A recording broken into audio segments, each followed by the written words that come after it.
All right, so we're going to go ahead and get started. I'm excited to be here. We're going to talk about taking agency over adversity for the future PA student. So before I get started, I have to make sure that I'm in the right room. I know we can't see each other, but I still like to make sure I'm in the same place and I'm in the right room and we're all on the same page. So let's get a little excited. If you believe that you can see yourself as a future PA student, I need you all to light up the chat and type in PAS in the chat.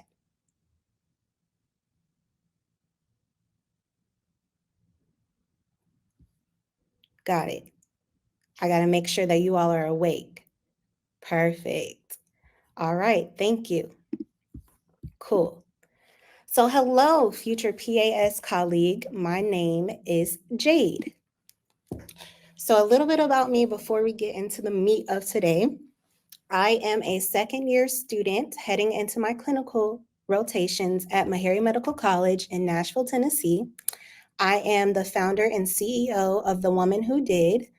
I'm a mentor, I'm a chief operating officer, I'm the Director of Community Engagement and Strategic Partnership at the Healthcare Plug, which is the nation's first medical concierge service for low socioeconomic communities. And I'm an author. And I know you're thinking, yeah, cool, get on to the meat of everything. But none of that matters yet until I can talk about my real bio. So as you can see here, you'll see my timeline from kindergarten, where I first was exposed to medicine, up into my gap year where I was accepted to PA school.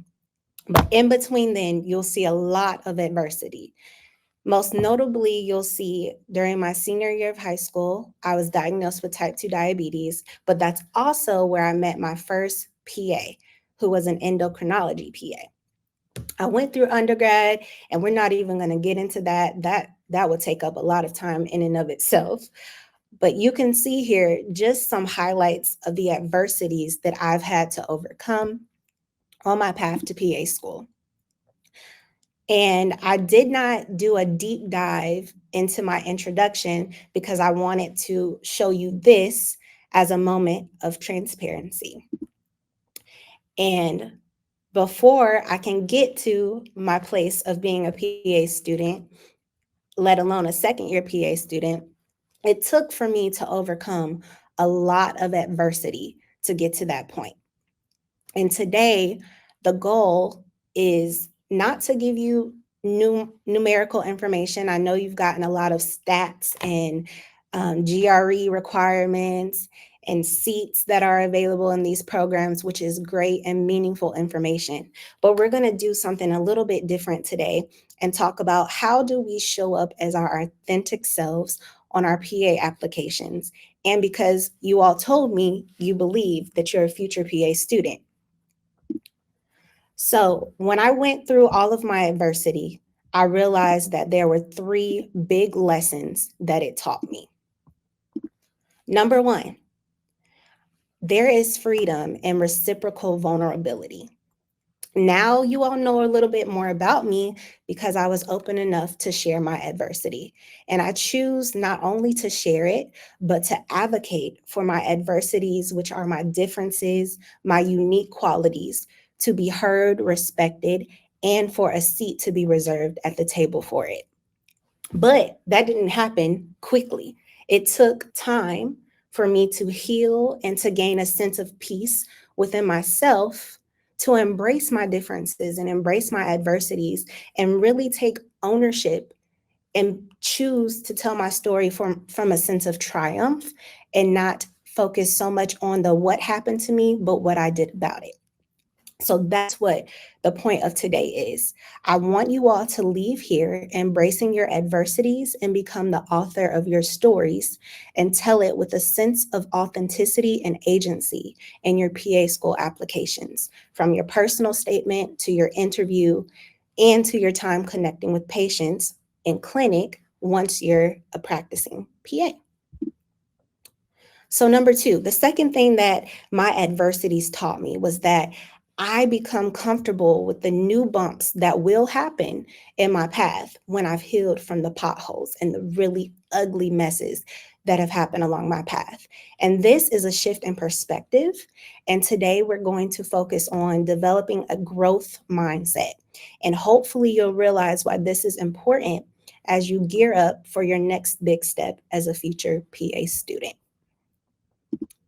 And the last thing that my adversities taught me was truly how to identify my why for medicine.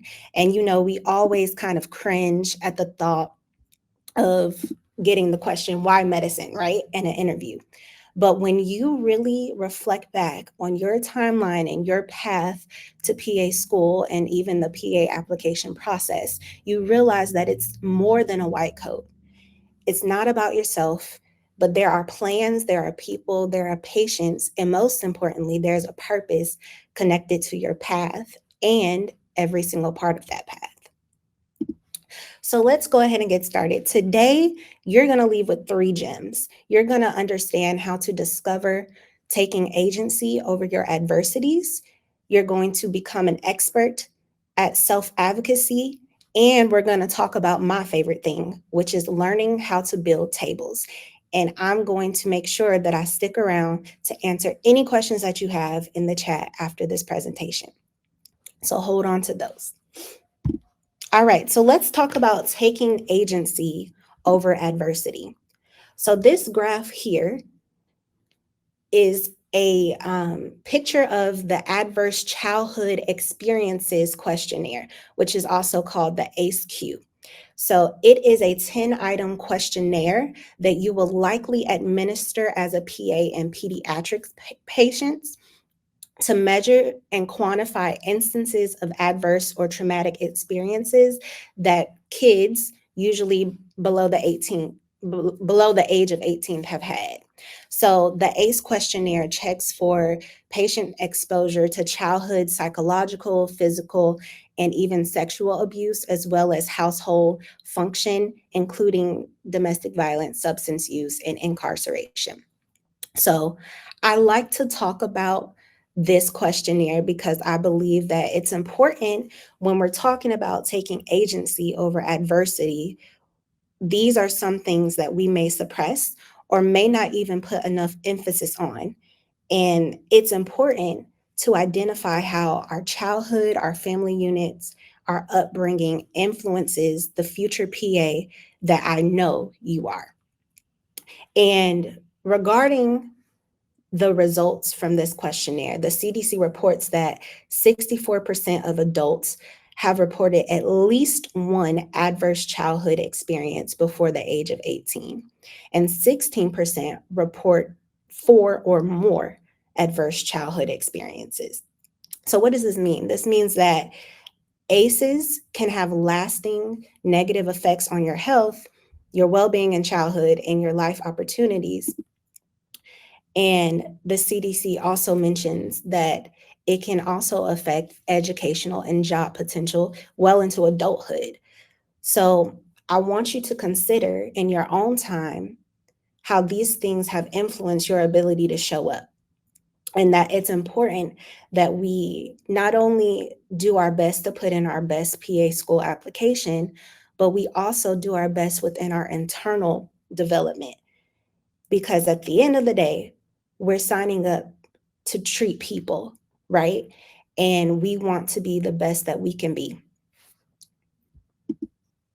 All right, so let's talk about some other influences on your path to PA school. So we talked about the ACE study and we talked about some adverse childhood experiences, but let's talk about other considerations that really may identify and highlight some adversities that you might be facing along your path. So here's a list of some common concerns of PA applicants.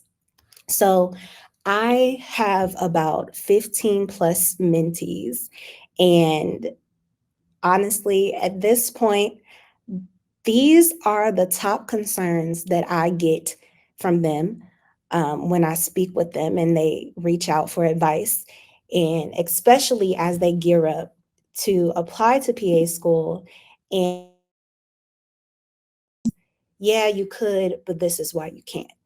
And I'm sure that some of you all are sitting in this chat, you've signed up to this great virtual fair, but maybe the small voice in your head has told you, but you can't, right?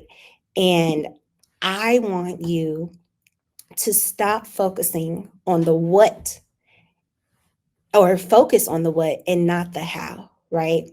And when you spend years worrying about what happened, right, and not how you addressed it, that's when you hinder your ability to progress. And so let's talk about how these things can manifest in a PA school application.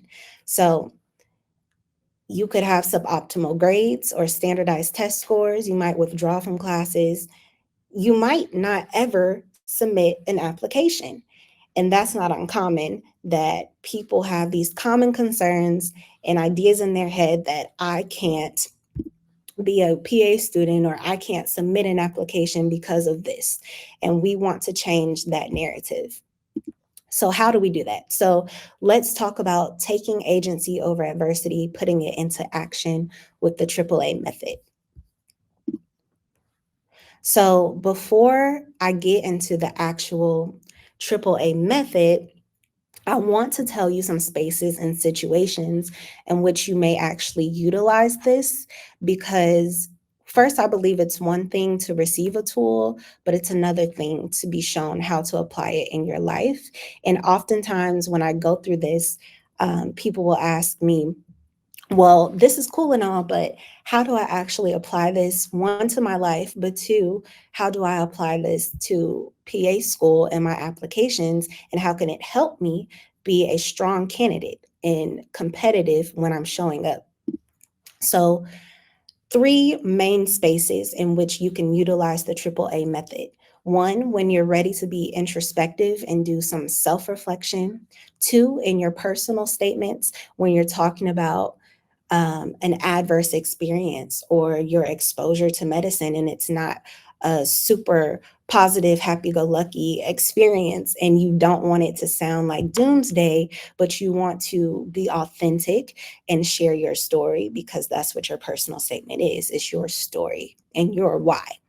And three, in your interviews, and one specific question that I always tell people the AAA method is ideal to use in interviews is when you get the dreaded, tell me about a time when you've had to overcome an obstacle.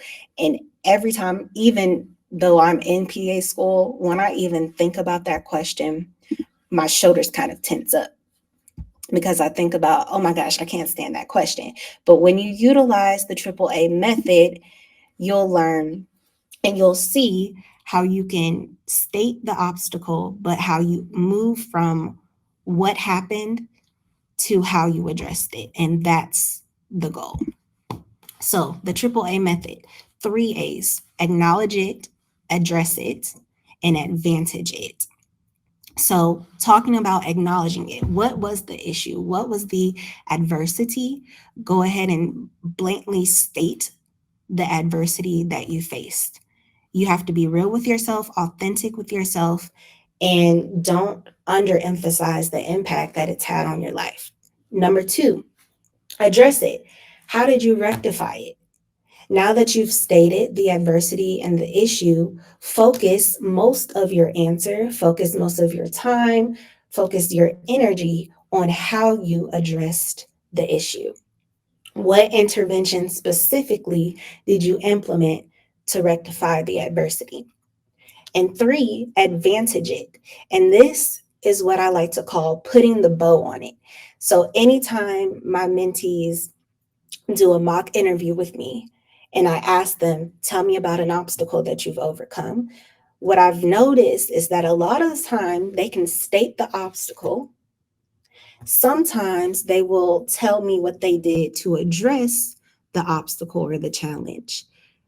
But nine times out of 10, they don't put the bow on it and tell me how this will actually be an advantage, not only for themselves, but for the profession and for them as a future PA.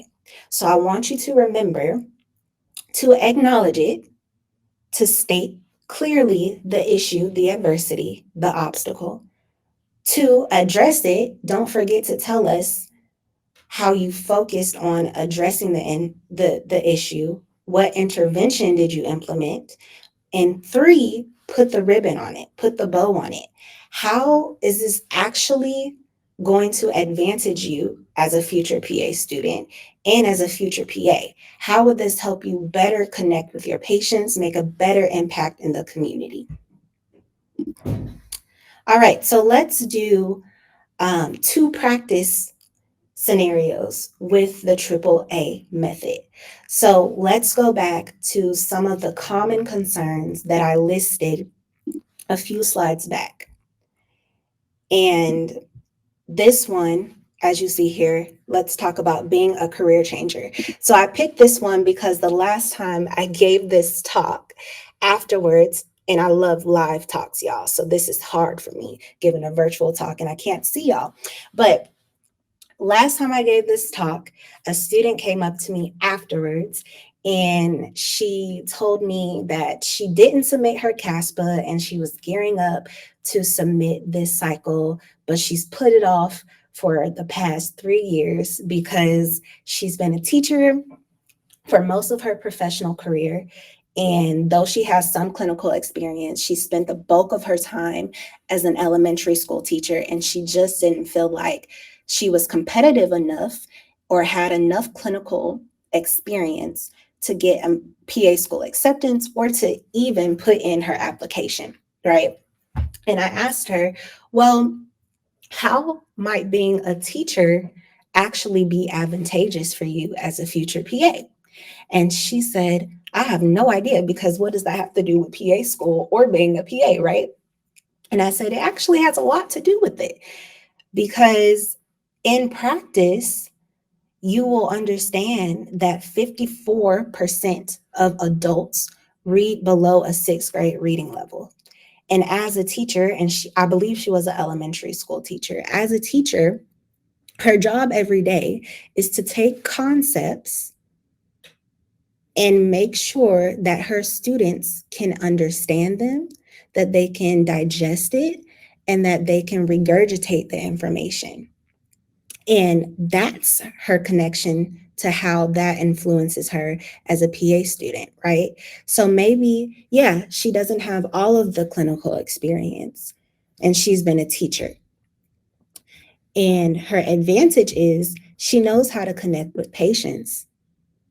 She will better connect with patients because she understands that over half of the US population reads at a sixth grade reading level or below. Let's do another example. So let's talk about managing a chronic health diagnosis. And I, myself, as a type 2 diabetic, I have utilized this in my own life, which is why I encourage you all to use it as well. So managing a chronic health diagnosis as a future clinician is a very unique experience to have because it shows that you have the ability to not only balance your health, but to balance life and your other responsibilities. But also, it's an advantage, as weird as it sounds, because it gives you the unique perspective of a patient.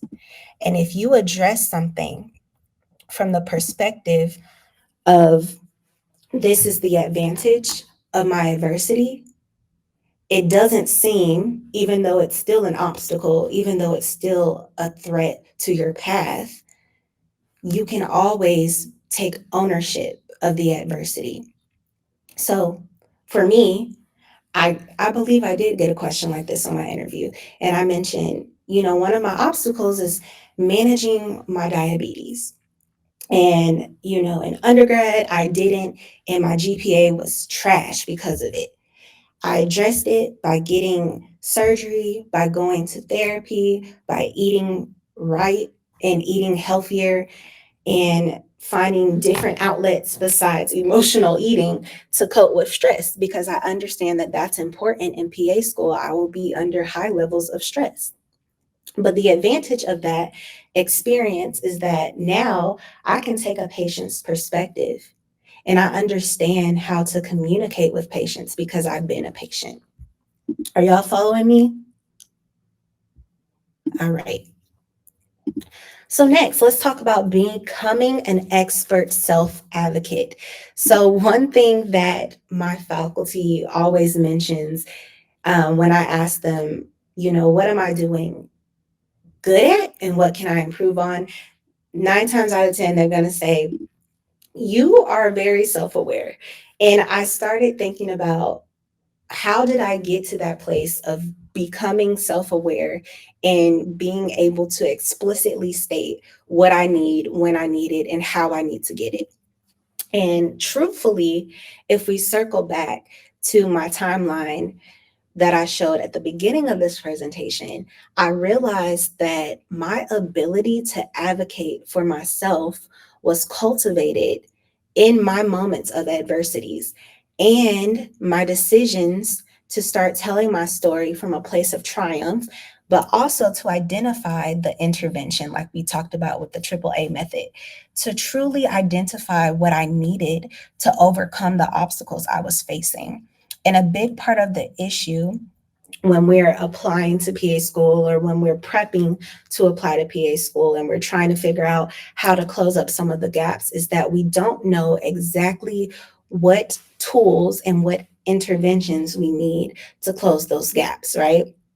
And though I found myself to be successful in some areas, I also found myself to be lackluster in others. But I spent the bulk of my gap year, as you can see, trying to understand what areas of growth I had and what I needed to cultivate them and how I would do that. So, as you all also saw, I'm a psych major. And if you know anything about me, you know that I'm always going to add something psych based into a lecture. So if you've seen this before, you know that this is Maslow's hierarchy of needs. And what I love about this is the concept that you have to meet your basic needs before you can reach the point of self actualization, right? And the interesting part of this pyramid is that only 1% of people in their lifetime will reach the point of self actualization. That's slim to none, right? 1% is not big at all. It's also important to know that you can backslide if you're not keeping your lower tiers in check, and that self actualization has not been found to correlate with age, gender, income level, or race. So even when you control for these things. So I want you to look at this pyramid and translate this to your ability to put in the best PA school application that you can, right?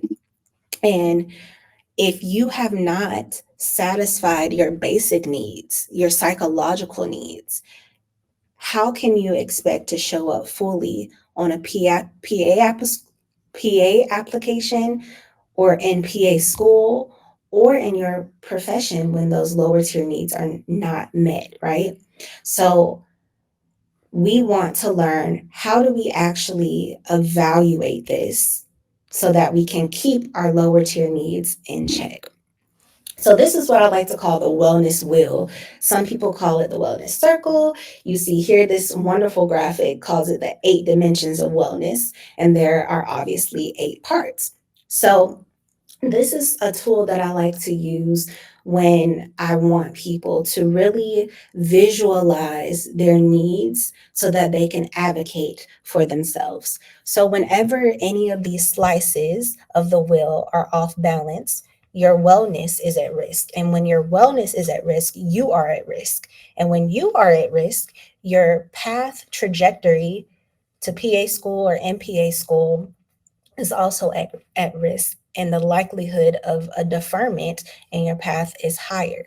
So, some things that you may consider when you're evaluating the fullness of your wellness are ACEs, like we already discussed, your adverse childhood experiences, your daily stressors. What do you have to go through day to day?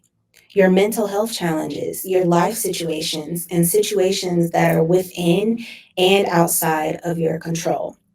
And I have a worksheet for this. I will share the QR code at the end, that will help you to put into practice some of these concepts. So, when you're evaluating your wellness circle, it's important that you look at all 8 dimensions and consider, what does your circle look like?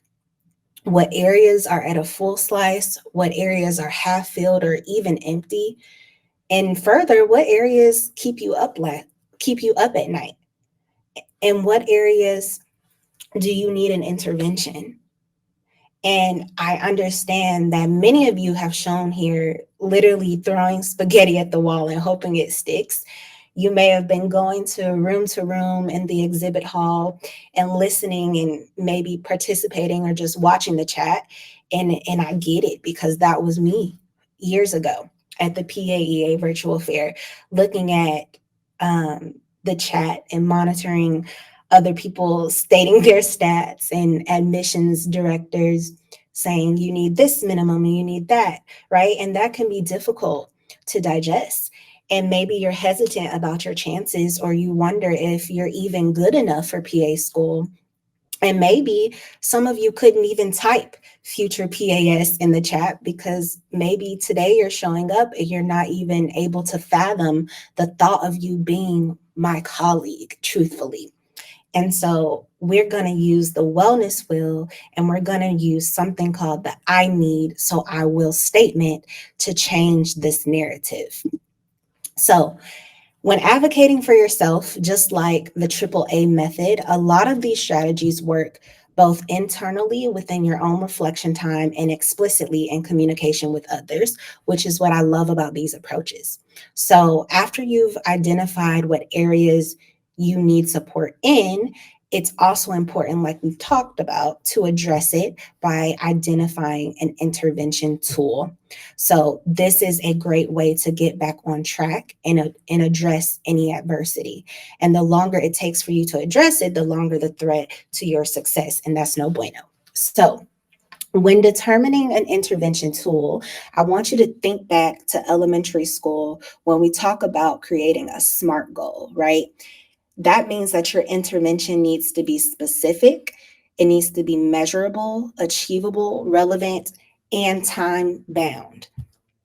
So as you can see here, the I need, so I will statement correlates to those different dimensions of wellness. And it helps for you to identify the mechanism of intervention for your wellness. So I know you're thinking, how does self advocacy actually help me as a future PA? It does 3 things. It recalibrates you when your path is deferred, because life's, right? We are all going to face adversities, whether you've had a lot of adversities up until this point in your PA school journey or you haven't. One day you will face challenges. And being a self advocate is a great quality to have. It also enhances your self-awareness, because you're able to realize, hey, this is threatening my wellness. I need this to get my wellness back to where it should be. And this is how I'm going to do it. And thirdly, it teaches you how to identify your needs within yourself so that you can help others do the same.